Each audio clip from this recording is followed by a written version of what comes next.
Hey guys, Metallic Joker here, and welcome to an all-new video where today we are playing more Everlasting Summer. Yes, the ongoing search for what is going on in this world. What is going on? I have absolutely no idea. Don't tell me. I'll figure it out. Anyway, let's get to the story. I was having a dream. It seemed like I was in some kind of vacuum, but with nothing around me. But not only around, I was the only creature in the universe. As if the universe had returned to a state of singularity right before the Big Bang. And something was just about to happen. Suddenly, I heard a voice. Couldn't make out the words, but it sounded familiar. The voice was whispering something gently, as if soothing me. And then I realized it was the voice of that strange girl from the bus. The girl from the dream. But what is she trying to tell me? Who is she? I woke up.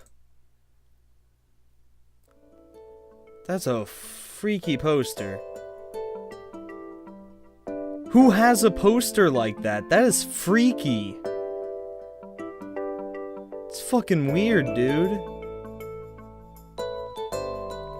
Bright sunlight struck my eyes. It was cheery music. It was almost noon. After stretching lazily on the bed and yawning, I started to recall the previous day. In a few seconds, all its events passed before my eyes. The bus, the camp, the local inhabitants. No, that's just wrong. No, not this whole situation. Not me being here. It was wrong by default. My attitude towards what was happening was wrong. Because yesterday I fell asleep here just like that, and before I chatted nicely with the local pioneers, even managed to crack a few jokes. How could I act like that in such a situation? I should be frightened, startled by every little rustling, should avoid all contact with the potentially hostile creatures. The last day's events were getting hazy, like I had a hangover. This really feels like the morning after a heavy drinking party. Yesterday's natural, flawless, absolutely normal conduct becomes a nightmare in the morning, a grotesque illustration from the Divine Comedy. I don't know what that means. I don't know what the Divine Comedy is. I'm not going to Google it. You Google it. I'll probably Google it later. But not because you told me to, because I want to. Yes, it's just like that. I can't change the past now. Then again, I'd probably assessed the situation and was acting accordingly. I glanced around trying to figure out whether I'd been thrown somewhere else, but Olga Dmitrievna's cabin looked at the same as yesterday. Everything seemed to be in its place, except for a pioneer uniform which was hanging from the bedhead. I fumbled with it in disgust and tried it on. At least this is better than walking around in winter clothes. Huh? Yeah, he's not wrong. Wish I could see myself, but I look like a clown, and for that, I need a mirror. At least a tiny one. Oh, alright. I finally found one in the wardrobe door. Holy! You have no eyes! Jesus Christ! Oh, I looked at the newfound pioneer and jumped away in surprise. There was some teenager on the other side of the mirror. He resembled me, but he wasn't me. Where did this week's stubble go? Where were the bags under my eyes, the slouch, the deathly fatigue on my face? It seemed that I had not been thrown back in time or into parallel, but instead had simply changed bodies with someone else. Right, that's real simple. Such things happen every day. I took a closer look at this stranger, and only then I realized it actually was me. It just wasn't today's me, maybe the one from between my school and the university years. Well, at least that's something. There you go, the person in an extreme situation did fail to notice the elephant in the room after all. But the camp leader noticed it, and last night she told me off for addressing her without proper respect. Ah, screw that. Am I right? Am I right? Screw that, right? I doubt my appearance affects anything else. If the clock was not lying, breakfast was long over. Oh well, I'll try to find something in the canteen. Worked out well yesterday with Slavia, didn't it? Those memories made me smile involuntarily. Ooh, ooh, go get it. That bike, I don't know, that bike just doesn't look like it belongs there. It just doesn't. The sun was shining brightly outside, a light breeze was blowing. A beautiful summer day. I had not felt so good in the morning for several years. All problems were gone, vanished into clouds that were white as snow. Olga Dmitrievna's came out of nowhere. Good morning, Semyon. Good morning. I smiled, doing my best to show that no matter what, my morning was indeed good. You only arrived yesterday, so I decided not to wake you up. But breakfast... Never mind. Here, take this. She handed me something wrapped in paper. Judging by the oily stains, there had to be a sandwich inside. See, I read that. Don't you fucking judge me. Sorry, that was hostile. Oh, thank you. Now go wash yourself. Oh, bossy much? Jesus. Fuck you, man. I was about to leave. Wait a second. Fucking disappears like a ghost. Olga Dmitrievna quickly ran into the house and came out to shove a small bag into my hands. Ooh, 420! Blaze. It's probably not weed. Inside it, I found a toothbrush, soap, and a small towel and something else. I did not look too closely. A pioneer should always be clean and tidy. Let me do your neckerchief properly the first time. Yours is askew. It's askew. You should do it yourself once you learn how to. Fucking jeez, dude. I don't even... Fuck you, man. Do we have to? I'm going to wash myself now. Yeah, right. I could get hooked on the tap and... It could get hooked on the tap and strangle me. Fine. Later, then. And don't forget about the lineup. Pencils, papers, drawing lines. You don't forget such things. What? Lineup? What do you mean, what lineup? I mean, what fucking lineup? What about me asking you made you not understand it? She frowned. It's Monday today. Okay. The fuck's that supposed to mean? Weird, by my approximation, it should have been Sunday. Then again, a shift in the day of the week is hardly the worst thing. Usually we have lineups early in the morning before breakfast, but it's Monday today, so we're having it at 12 o'clock. Don't be late. What are we lining up for? Alright, but where?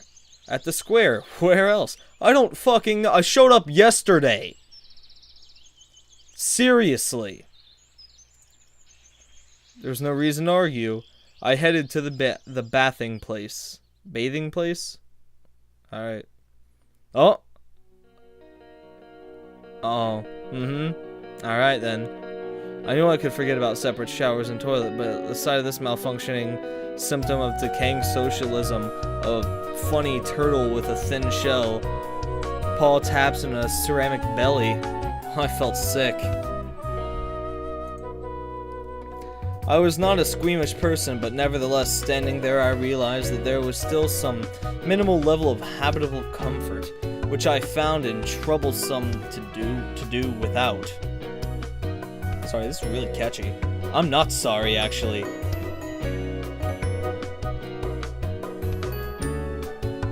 Right. It's often like that. When you lose things that you thought were ordinary and common, you suddenly understand how essential they were. Ah, screw this. As if I have any choice. The water was ice cold. While washing my hands was not an issue, washing my face and mouth became a big problem. There was no toothpaste in the bag which Olga gave me. I could brush my teeth without it, but there'd be a small round box wrapped in a towel. Tooth powder. Cute. 1 point for me being somewhere in the past. I washed myself quite quickly, also due to the ice-cold water. Someone was coming quickly, more like running toward me. I turned around. Oh, Hi. It was Slavia dressed in a tracksuit. I see this. This girl will probably look good in anything. Pioneer uniform, bikini, probably even a spacesuit. Hey there. Oh, yo, I mean, what's, good morning. Yep. Oh yeah, real smooth. Why didn't you come for breakfast? No, I overslept. I said it as if I was proud of it. Well, I overslept! Sorry, go on. But Olga Dmitrieva gave me some sandwiches. Oh, great then. Don't forget about the lineup. Yeah, sure. As if I could forget. Right, I gotta run. Enjoy yourself. She waved goodbye to me and then disappeared around the path's bend. Looks like it's a couple of minutes until the lineup. I should quickly pass by my home and drop off my washing bag and eat the sandwiches, then head off to the square. I swung open the door to the camp leader's cabin and rushed inside as if jumping into the last car of a departing train. It didn't turn out to be the best idea because I found Olga Dmitrievna, who was changing. I froze on the spot, trying not to breathe. Finally, the camp leader noticed me. Semyon! I looked away immediately. Have you heard a knocking? Now get out. Yeah, it was real clumsy.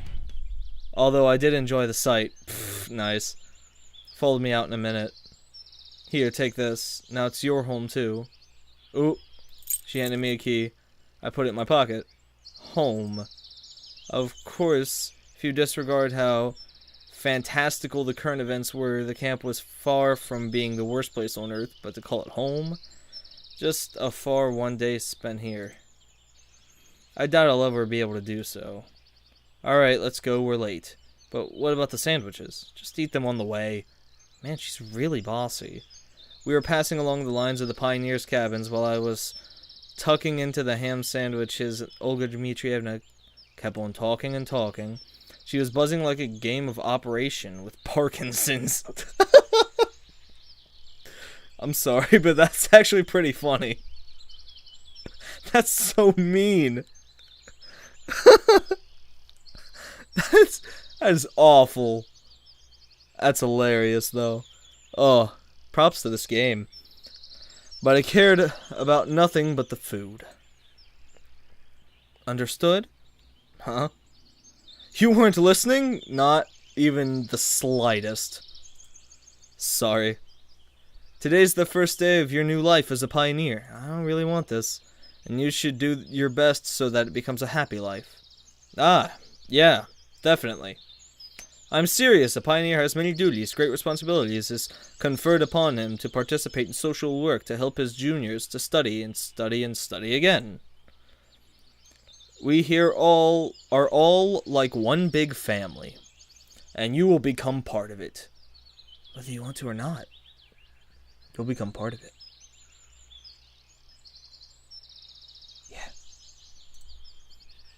Yeah, a part. I'd even sign a party membership card if you could save me from listening to this nonsense. I hope that after your term here is over, you'll keep the most pleasant memories about our camp. Memories that will last your whole life. And when will this term end? Why do you keep asking silly things? It seems I won't get any information from her. A shame, really. This appears to be so friendly, but it never bothered to introduce itself to me. Perhaps now I can take things somewhat easier than yesterday. Seems like I have some unspoken ceasefire with it. It isn't trying to hurt me, but it's forbidden from asking questions. Of course, this situation isn't a pleasant one, but what can I do about it? A bad place is better than a good dispute. A bad peace is better than a good dispute. My bad. The most important thing for you now is to make the best of the time you'll spend here. I'll do my best. Honestly, I was very tired of this conversation. It'd be good to know where that here is. But we came to the square. Pioneers were already lined up. What, is somebody not here yet? Nope, all here. She looked around at brave pioneer troops. Alright, go stand somewhere. Weird. Why did she tell me there are no more sleeping places?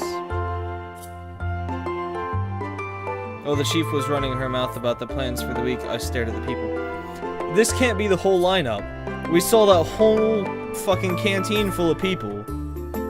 There was like 50 of them at least. Where are all those people? Where are they?